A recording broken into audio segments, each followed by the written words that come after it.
चल नयन सांग रे, पहिला ग्रह कोणता आहे? बुध. बुध. वैदवी सांग तिसरा ग्रह कोणता आहे? पृथ्वी. मंगेश सांग सहावा ग्रह कोणता आहे? शनी. वर्षभ सांग पाचवा ग्रह कोणता आहे?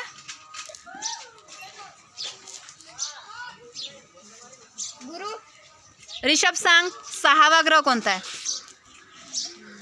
शनी. सहावा. बाबू सांग सातवा ग्रह कोणता आहे? अरुण. अरुण. तानू सांग आठवा ग्रह कोणता आहे? वरुण. वरुण. आता एक सांगा एका प्रश्नाचं उत्तर की सूर्यमालेमध्ये एकूण किती ग्रह आहेत? 8 ग्रह आहेत. ते कोणते कोणते एकदा ऍक्शन सोबत सांगा. 1 2 3 1 2 3 start. Good boy good girl.